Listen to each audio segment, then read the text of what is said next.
Está por comenzar Dosis Filosóficas. Sintoniza el 1180 de amplitud modulada.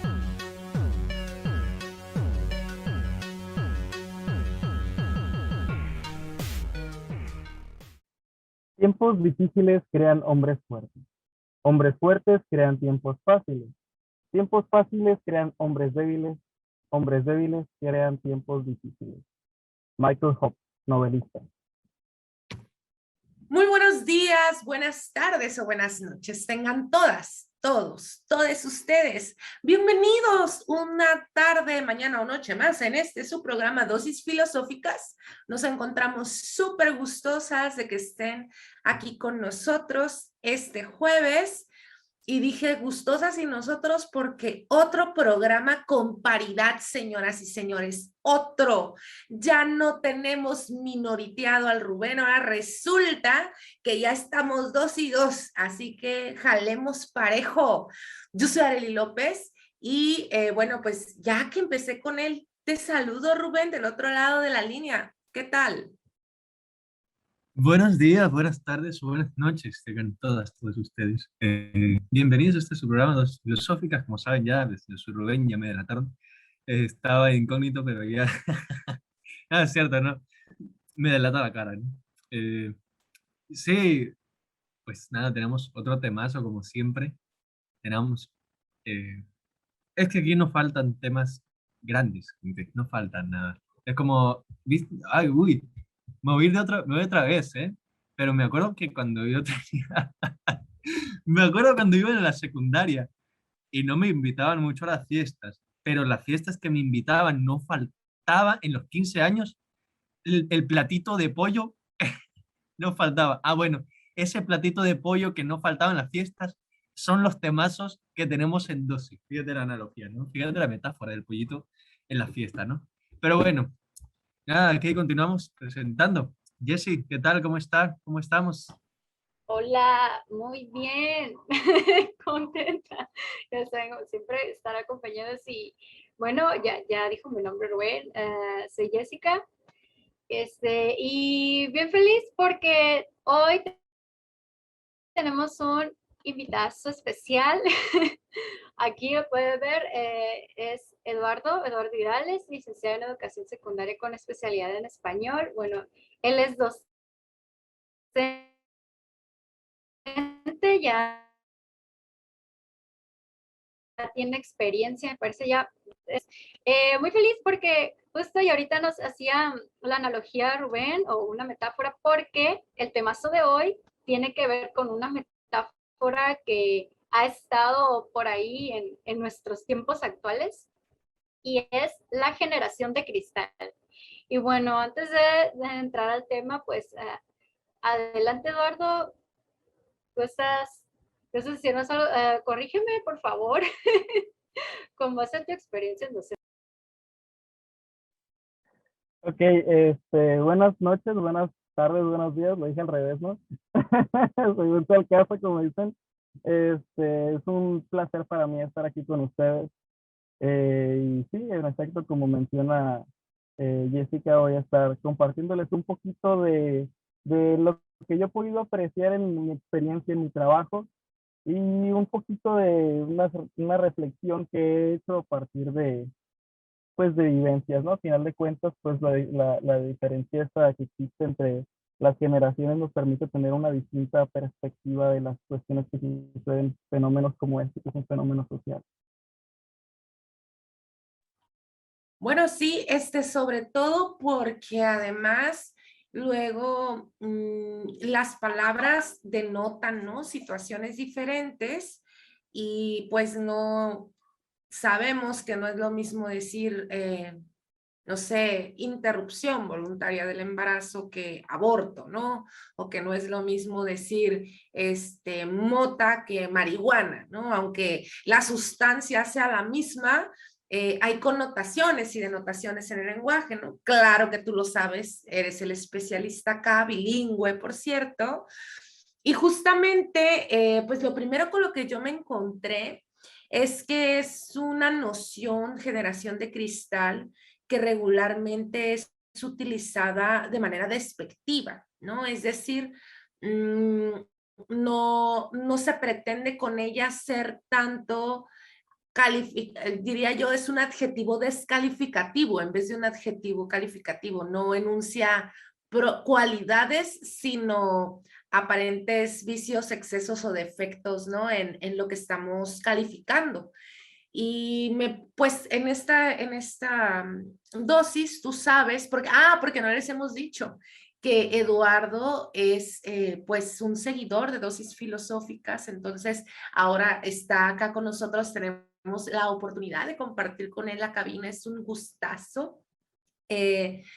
Pero aquí, Eduardo, no sé si te has dado cuenta que nosotros decimos que hacemos la tarea, ¿no? Y hacer la tarea, pues consiste en que investigamos un poquillo, aparte de lo que regularmente conocemos de filosofía, buscamos algunos artículos, algunos videos, algo que nos dé la oportunidad, pues, de platicar sabroso aquí, ¿no? Y entonces me puse yo a investigar esto de la generación de cristal. Y resulta que me encuentro con que es un término generalmente usado de manera despectiva, ¿no? Decirle a alguien cristalito, ¿no? Es como muy, muy mal visto, ¿no? Y sobre esto me gustaría un poco avanzar, porque además, hasta donde entiendo, esa es su generación, ¿no? Jessica y Rubén, a la que le dicen así. Precisamente, sí, bueno, que nosotros ya entraríamos, me parece, a la millennial y se pretende, dentro de lo que son los millennials, los del 2000 y la generación Z, la consecuente, como generación de cristal. Y bueno, se suele usar como de esa manera despectiva, peyorativa, y pues aquí me quedo pensando entonces, ¿qué se requiere o qué se necesita para que sea como valorada como de cristal? Entonces, pues bueno, yo hice, por parte de mi tarea, me quise enfocar un poquito como en esto de la metáfora, ¿no? El uso del lenguaje, y es que eh, podemos flexionarlo de tantas formas. Entonces, estaba pensando también en estos eufemismos que solemos utilizar, sobre todo dentro de nuestra cultura, bueno, en sí, lo que hace, digamos, una de las cosas, había oído por ahí, no recuerdo quién me dijo, pero algo y que lo que constituye al mexicano son sus eufemismos. No sé qué tan segura está de eso, tampoco tan de acuerdo, pero algo es cierto, es que nos movemos con base a metáforas, eufemismos, y bueno, por ahí en un librito, que les digo el nombre, llamado Metáforas de la vida cotidiana, del autor Lakoff y Johnson. En una de sus tesis hablan de que diciendo que la metáfora, perdón, es estructura de nuestro pensamiento y de nuestra acción. Entonces, ¿cómo Rubén comenta en el chat, a lo mejor no es propio, pero no es exclusivo. No es propio, perdón, pero no es exclusivo. Y ya ese ejemplo, fíjate, bien curioso, me trae una anécdota. Areli nos comentaba, recuerdan las clases, haciendo la diferencia o la precisión entre lo propio y lo exclusivo. Por ejemplo, y tal vez ya lo habrán escuchado en alguna dosis, pero nos ponía, no sé, Areli, ¿gustas dar el ejemplo o...? Ok. El burrito de machaca. El burrito de machaca puede ser propio de cierta región, ¿no? Pero eso no quiere decir que lo haga exclusivo, como es exclusivo de México, ¿no? También puede haber burrito de machaca en otra parte del mundo. Entonces, a eso nos referimos, ¿no? Con que lo propio no es necesariamente único o absoluto de cierta parte, que esté delimitado de esa manera. Entonces, bueno, y con todo esto, está encontrando que pues las metáforas o esto como cristal, una generación de cristal, puede ser visto tanto como una especie de adorno en el lenguaje, pero también la mayor parte del tiempo pues es que es la parte que define nuestra percepción frente a las cosas. Entonces, al momento que nosotros estamos usando estos conceptos, estas analogías, etcétera, es la forma en que nosotros estamos percibiendo el mundo, y recordamos que pues cada cabeza es un mundo, Entonces, cada mundo es diferente al nuestro. Y bueno, dentro de esta metáfora, pues sí, se suele encontrar de esta manera, yo no sé si a Eli, como un lado más pesimista, aunque me hace pensar, ok, esto tiene que ver pues mucho por digamos, que hay cierta incomodidad frente a la situación que se está viviendo, o bueno, la manera en la que yo lo veo es en donde tal generación, no necesariamente la Z, pero como ya bien dijo Areli, es a la que ahorita se le valora de esa manera, ¿no? La Z y los millennials. Entonces, es por ciertamente una incomodidad a la que se le hace frente o digamos se le da batalla. Y esto muy a grandes rasgos, pero bueno, siento que aquí ya di mi introducción, pero antes quisiera escucharles a ustedes. Para ustedes, ¿qué tiene que ver esto de cómo una sociedad o una generación va a ser de cristal?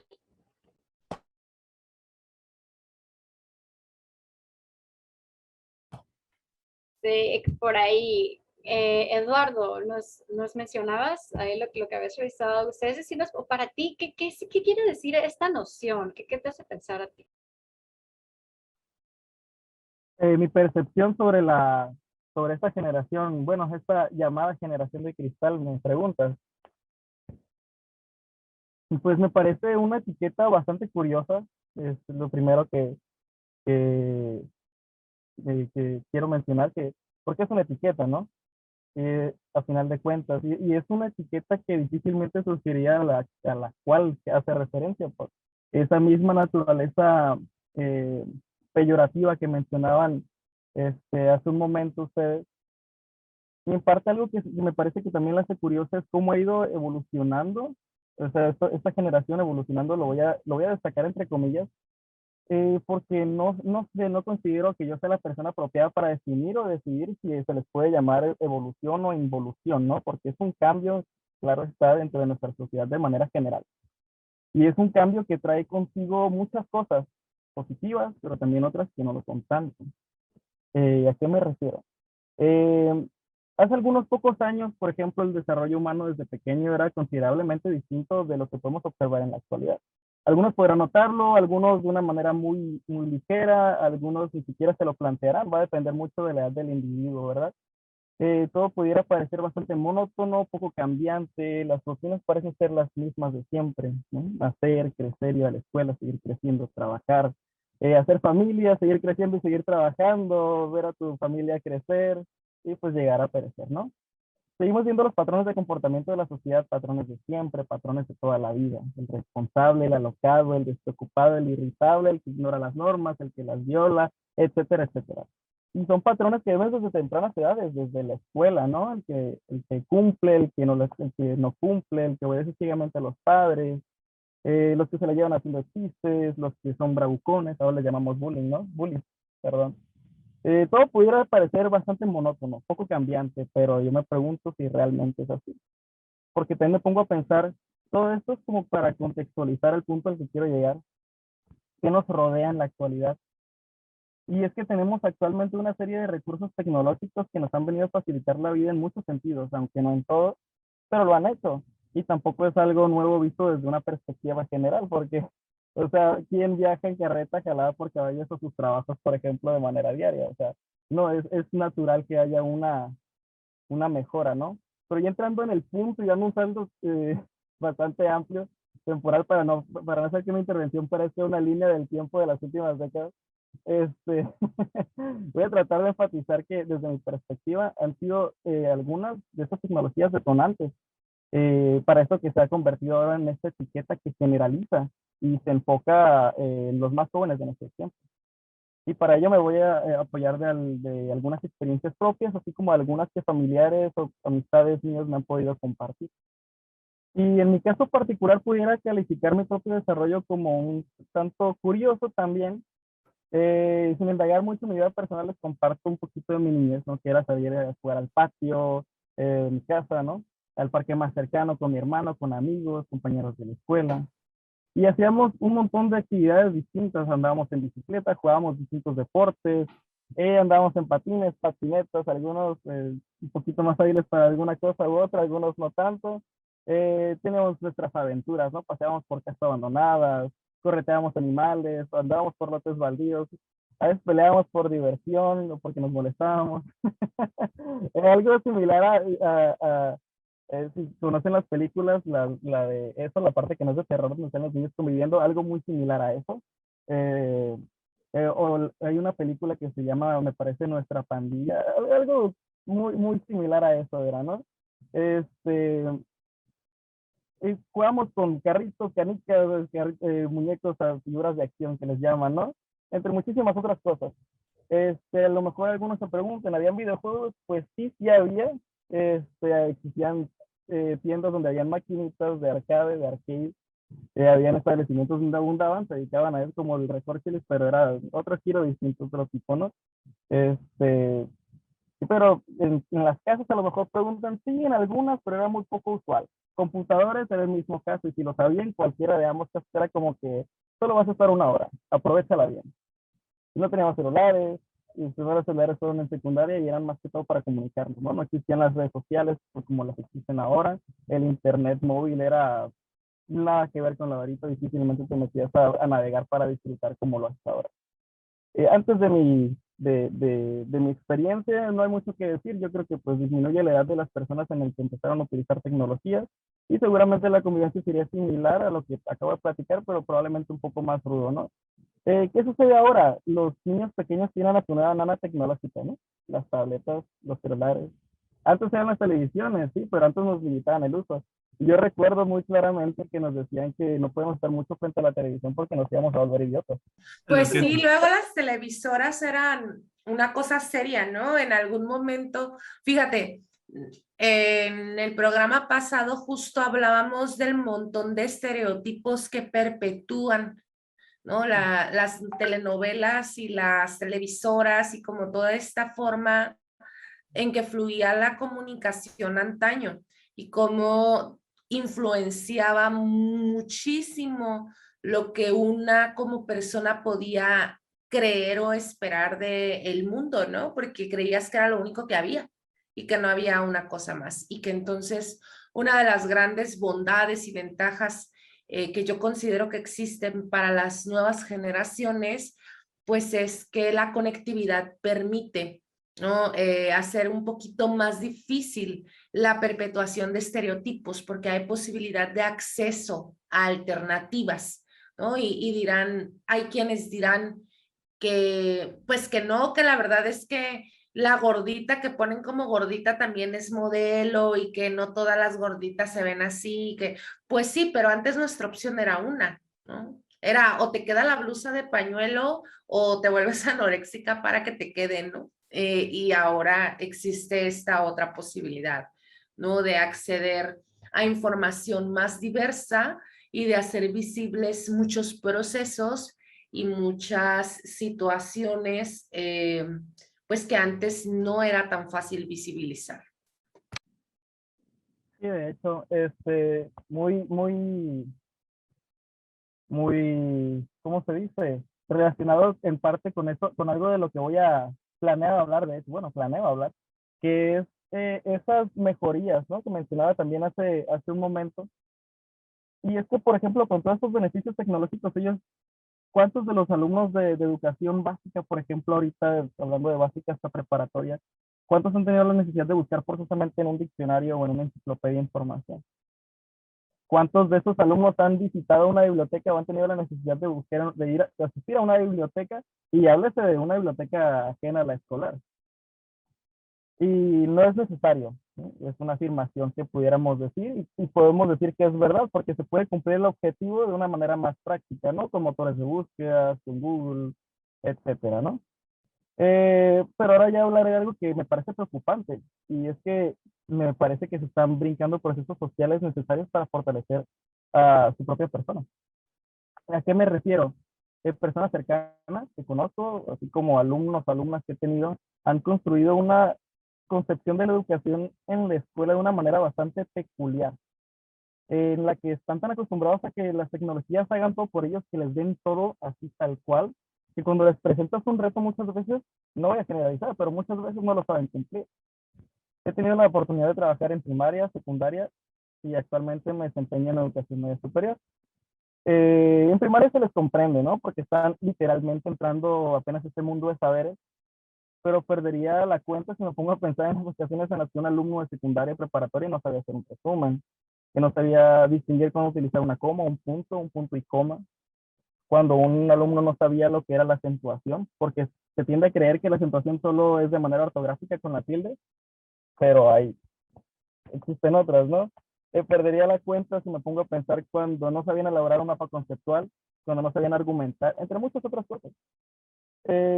Los alumnos actualmente parecen estar programados para cumplir con un protocolo escolar, lo voy a poner entre comillas, en el que se les deja una actividad con una dificultad mínima y solo se encargan de entregarlo, ¿no? ¿Para qué? Para obtener un premio, que puede ser una firma, un sello o algo similar, para obtener un registro en la lista que les da un número y que ese número ni siquiera se ponen a pensar que es su evaluación.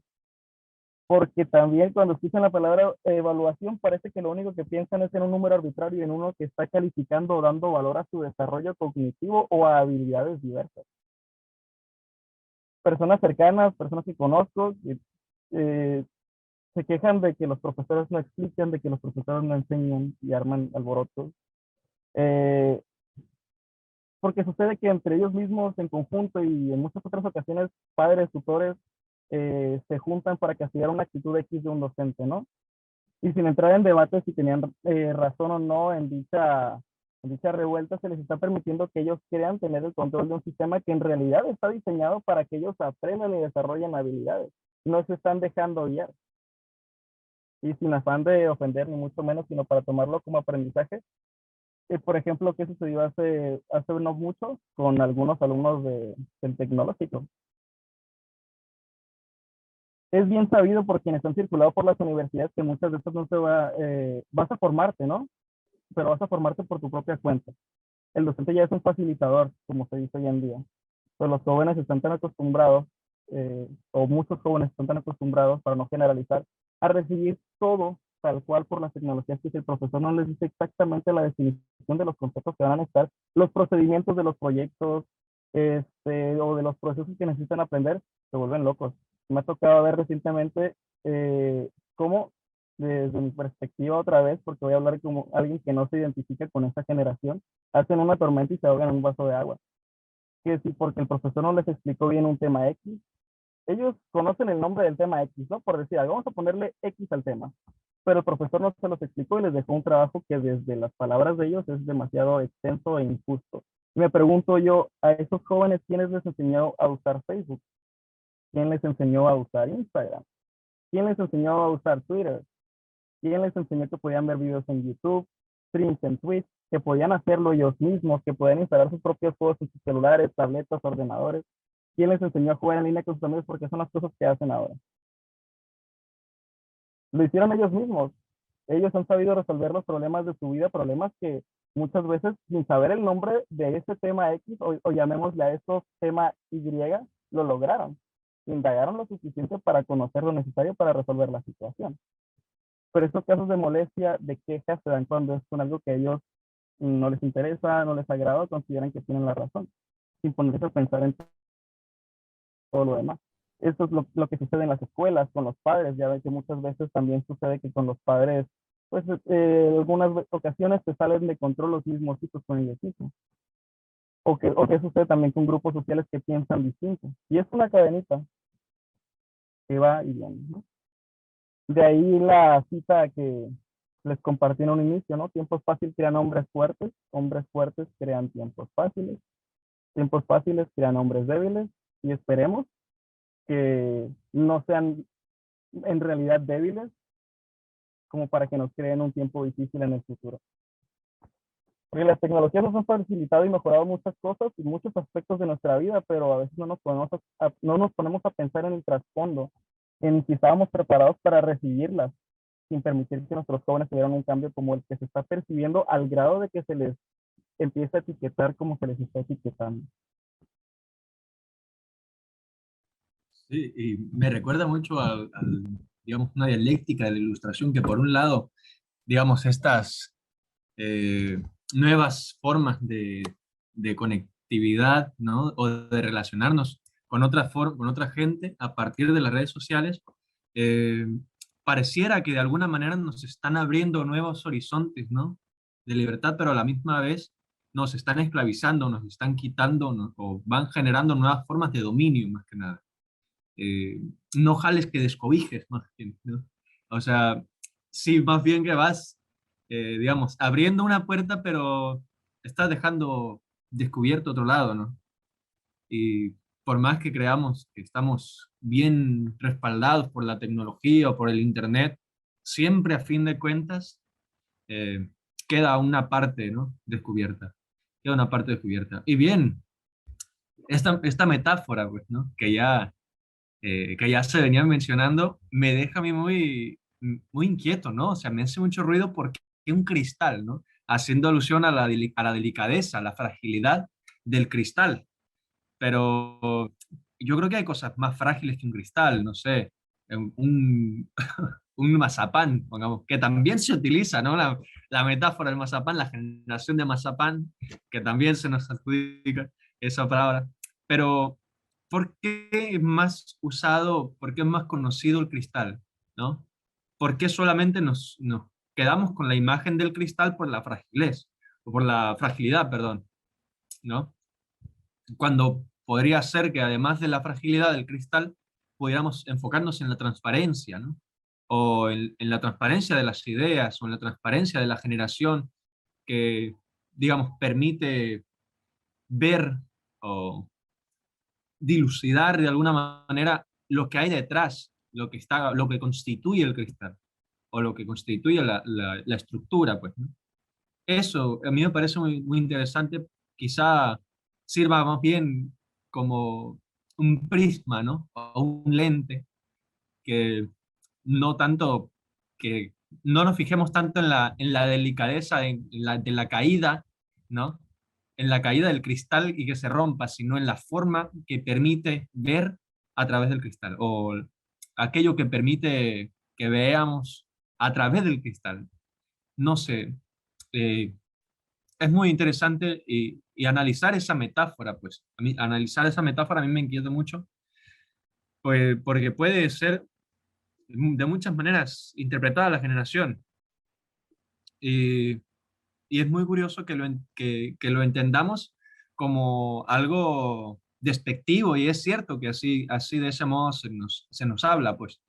Pero, ¿por qué siempre hablando de la delicadeza como un aspecto negativo o como si fuese una carencia, pues, la delicadeza?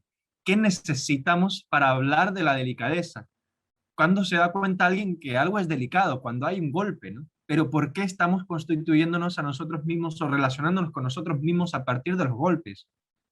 ¿Por qué no desde la caricia? ¿Por qué no desde la delicadeza? Y no más bien y en lugar de la rudeza o de la violencia, de la agresión, del golpe, ¿no? Claro, podríamos decir o contraponer la metáfora, ¿no? De la generación de cristal. ¿Quién le dice generación de cristal? Pues digamos, no sé, generación de la piedra, ¿no? Algo duro, pues, claro, algo duro que, digamos, porque señala un síntoma. Aquel nombramiento de generación de cristal es más bien un síntoma que, que señala, ¿no?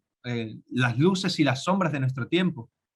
Pero es que a mí me parece eso, que debiéramos más bien, en lugar de entenderlo de una manera negativa, más bien transformar la forma o resignificar el modo en que entendemos el cristal como una carencia en cuanto a su delicadeza, en tanto a que su delicadeza lo hace frágil para el uso o para lo que se requiere de la vida adulta o lo que sea, y no más bien otra oportunidad, ¿no? Una posibilidad más de interpretarnos a nosotros mismos y de resignificarnos a nosotros mismos en tanto que relacionados con nosotros mismos, ¿no?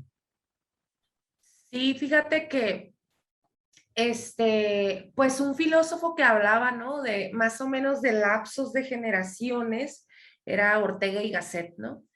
Por ahí Ortega dice que la distancia entre las generaciones es de 10 años, pero estamos hablando de Ortega, o sea, estamos hablando de, ya pasaron sus años, pues, cuando Ortega dijo esto, pero en la actualidad, a pesar de que, pues, yo siento y sé y pienso que hay una distancia significativa de años entre específicamente, pues, tú, Rubén, y yo, Jessica y yo, no tanto Eduardo y yo, somos un poquito más de la edad de Eduardo y yo, pero de todas maneras hay una distancia. Digamos que Eduardo está en un punto medio entre ustedes y yo, ¿no?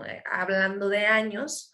Sin embargo, es bien curioso esto que menciona Eduardo, porque a mí lo primero que me brincaba a la cabeza, también con mi experiencia conviviendo con jóvenes, es el pensar, tal vez el problema no es, y ya se los he dicho, creo que no me van a dejar mentir ustedes, ¿no?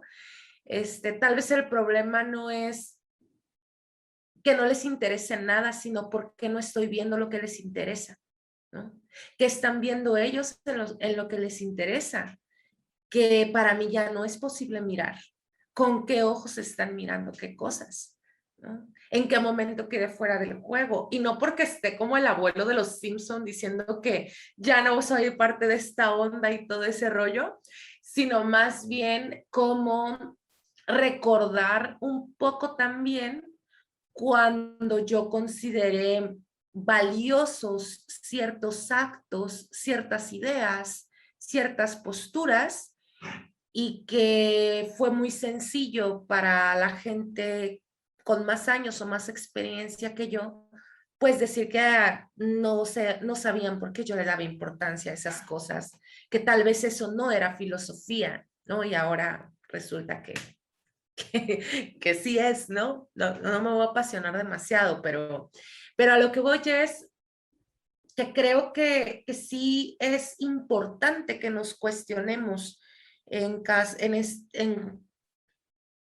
tanto que contradiscurso, perdón que me trabe, pero es que me emociona, me apasiona muchísimo este tema, sobre todo cuando se cuestiona a jóvenes que yo veo tan tenaces, ¿no?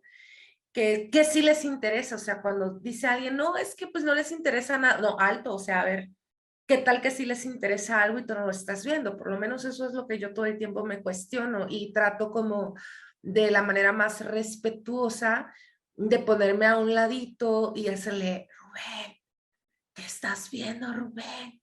Platícame. Jessica, así me les pego, ¿no? Y también este rollo de pues, ¿qué sería lo realmente valioso o lo realmente importante para ellos? Porque, porque hay que ver quién es quien está enunciando ese discurso. Por eso ahorita que comenzó Rubén a hablar, ¿no? Me enganchó muchísimo, porque justo se trata de cuestionar quién está diciendo que son frágiles o que somos, porque ya dijo hace rato Jessica, yo creo que tiene razón. Yo soy millennial, según las cifras oficiales. Yo he leído más sobre eso y en realidad soy una xennial, o sea, estoy como entre la X y los millennial, pero me voy a meter ahí en la misma generación. Supongamos que todavía Rubén, Jessica, Eduardo y yo somos de la misma generación, ¿no? Dudoso, pero lo voy a suponer. Entonces, ¿quién está diciendo que somos débiles según qué parámetros? O sea, ¿quién está apuntando ese discurso?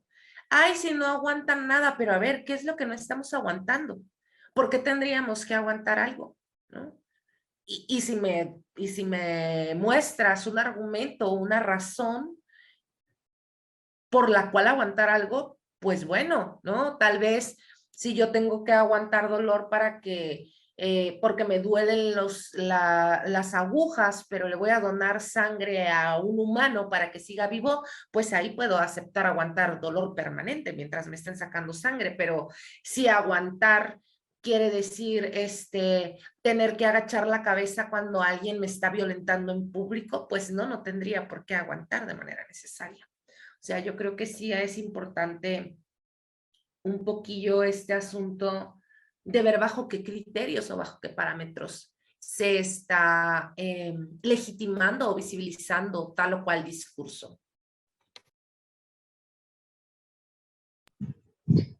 Sí, eso que mencionan es muy cierto. En realidad yo también me tomé el tiempo de buscar un poquito.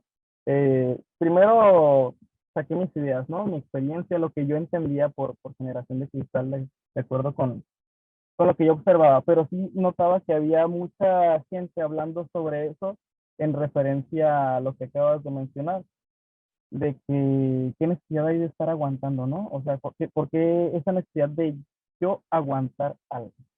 Y está muy bien, de hecho, hay quienes volteaban esa analogía, ¿no? De generación de cristal, ¿por qué nos dicen débiles si realmente somos quienes estamos eh, levantándonos, ¿no? Quejándonos.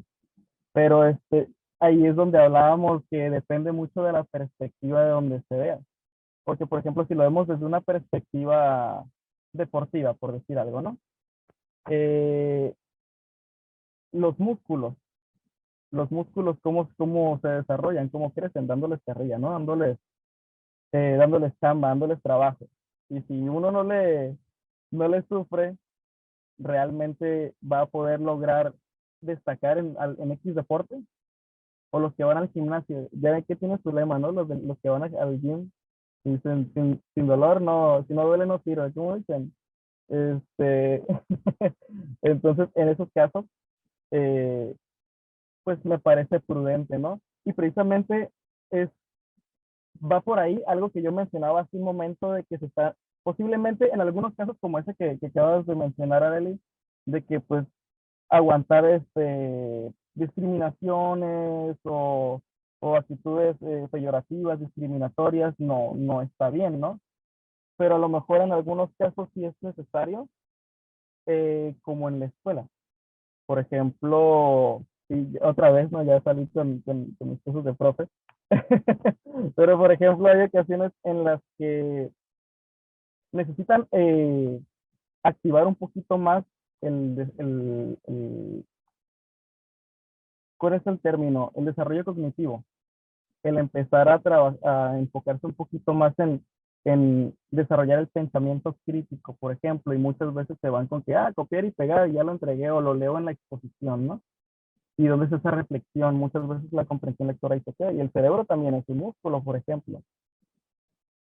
Y es otra perspectiva del aguantar, comillas, aguantar, porque no es necesariamente aguantar, sino es un proceso por el cual se debería de pasar y que a lo mejor no es grato porque a lo mejor desagrada, a lo mejor aburre o lo que sea, pero debemos de ser conscientes que también es parte del desarrollo como persona. No sé si me estoy explicando. Sí, sí, entiendo perfectamente. Y es que sí es algo inquietante. Ya creo que todos estamos como con este ruido, porque la misma expresión, guarden ello, dentro de la misma expresión, por ejemplo, dentro del imaginario colectivo, ya lo está viendo como si esa misma transparencia les hiciera ver ya el fondo de la persona, el fondo de, pues, a aquella generación que se está tachando como tal. Entonces, exactamente, desde qué ángulo también lo estamos viendo.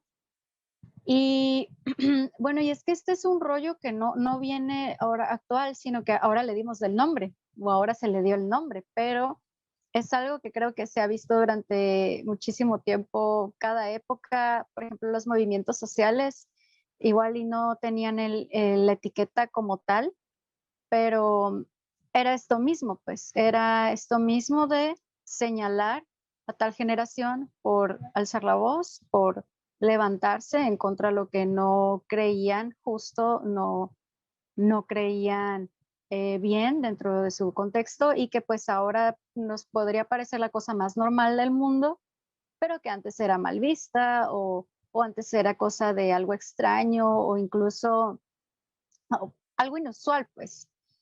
Y creo que en cada época pues ha habido generación de cristal y no por eso exactamente ya se ha dicho aquí pues como algo negativo, sino como esa parte de el querer hacer esa diferencia. Y bueno, me pone por ahí en el chat Rubén, igual si gustas abrir tu micro, que entonces, ¿no será que el que señala es el que está disgustado o es el que no aguanta? Porque si entonces se le llama generación cristal o generación mazapán, aquella que está intentando visibilizar lo invisible, hablar lo callado o poner en juicio lo que ya no es permitido o no sería lo soportable. Aquellos que están señalando todas estas cosas, no serán ellos mismos pues quienes realmente no están aguantando esta diferencia, pese a que tuvieron otro contexto, crecieron distinto. Y también, Eduardo, mencionas algo muy importante, por ejemplo, respecto a los padres.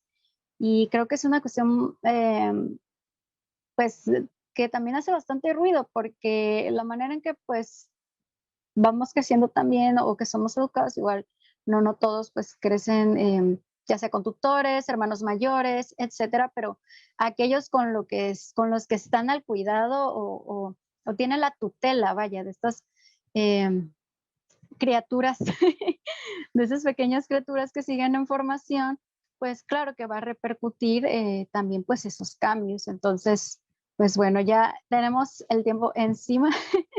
Entonces, solo no sé, decir algo como, hay que mejor comenzar a cuestionarnos antes de comenzar a señalar, escuchar, pensar y tomar la palabra. Entonces, a veces ahí se nos traspapela el mismo orden. Y pues bueno, muchísimas gracias por Espera, haber... me Ajá. gustaría que me permitieran solo por esta ocasión terminar con una cita. Por Agradecida favor. estoy súper agradecida con Eduardo por habernos acompañado. Siempre es un gusto estar compartiendo con todas, todos y todos ustedes. Permítanme compartirles esto antes de irnos. Dice, esta juventud está podrida desde lo más profundo del corazón. Los jóvenes son malsanos y perezosos. No serán nunca como la juventud de antes, la nuestra. Estos de hoy no serán capaces de mantener nuestra cultura un año más. Es una inscripción en una vasija de Babilonia del 300 antes de Cristo.